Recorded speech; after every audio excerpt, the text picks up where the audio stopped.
Drum roll, turned into party. Very excited because I successfully grew my own mealworms back. I used to post a lot about my mealworms back when I lived in this house before I moved.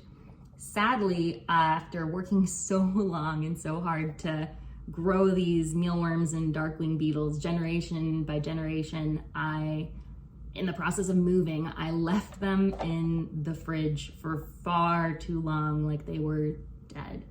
And I didn't want to accept this fact for a while, so I called it Schrodinger's mealworms, and we just left them in the fridge, in the corner. And until somebody checked, it was unknown if they were dead or alive. I just didn't want to work with reality quite yet. But anyway, it took about half a year and I put it off, then ordered my starter batch of mealworms from Rainbow Mealworms. They're super local now that I'm in downtown LA. And the kind of rule of thumb I made up is not to eat the mealworms that I haven't fed and nurtured and grown myself. This also falls in alignment with my emerging food philosophy, which is if it's a meat and I want to eat it, I have to be able to kill it myself. And I can certainly kill bugs myself, so I feel fine eating this protein. And they're euthanized in like a very fine way too, where since they're cold-blooded, all I have to do is put them in the fridge or freezer for, the freezer only a short amount of time. They fall asleep, they don't wake up. Anyhow, we have passed the threshold. Now I have my own generation of mealworms. The first, little tiny bin I got, 500, grew up into pupas and then darkling beetles, and I'll show you them right now. And then they laid eggs, and those eggs started being so small that for a while I thought I'd killed them all again somehow. I couldn't see the worms, but it turns out they were just so tiny for so long. Okay, let's take a look here. Check to make sure there's no beetles in the ceiling. Okay, they're a little, I have to clean their cage. Please don't judge me. Every few days, sorry, I get really nervous when the beetles are open. Every few days, I clean out their cage by taking out the dead beetles and the dry food that they didn't eat. And then I put in fresh food. Okay, let's see here. You can hear them, ASMR. Beetle.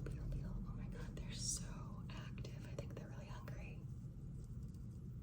Okay, and so what happens is the beetles here lay their eggs, and then it falls through the sieve of the green layer, and then below is a bed of oats that I've put in the eggs, and the next gen go there.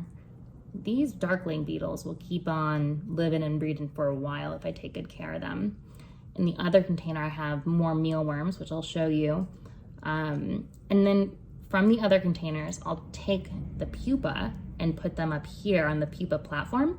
And that's so that the pupa can hatch into these darkling beetles without getting eaten by the darkling beetles. And then when they hatch, they'll crawl off and join the party.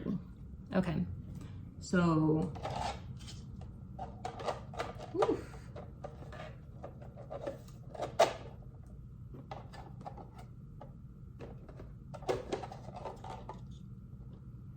Then over here, dun, dun, dun. Alrighty, it doesn't look like much, but you just wait. I'll show you.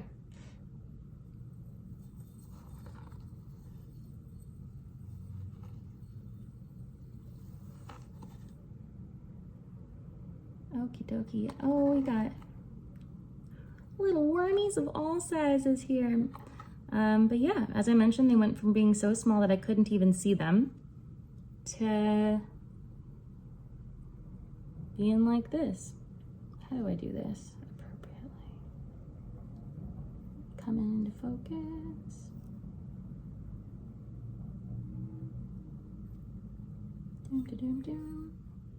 Okay, here's why I decided to film, because this is a very, very celebratory day, as remember I grew these from, this is all my generation. The beetles laid these eggs, which grew up into mealworms, which we have our first milestone of our first pupa. Yeah, this little pupa. Da, da, da, da, da.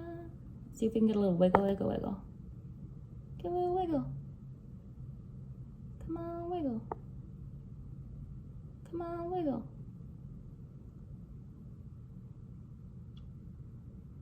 Wiggle, wiggle, wiggle, wiggle. Okay, well anyway, I'm gonna put it on the pupa platform and this will turn into a beetle. Crazy.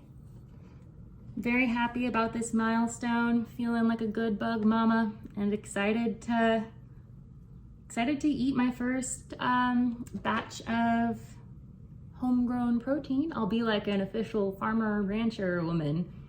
And if you saw in the spoon when I was showing you the worms, there was a combination of exoskeleton and then this like finer, clearly not oatmeal substrate. That's going to be frass. So it's a combination of insect exoskeletons and their poop, and it is amazing for soil health. And as an also proud new plant mama, plant parent, I have lots of plants that I'm excited to use frass for. So we have a pretty sustainable operation going on here.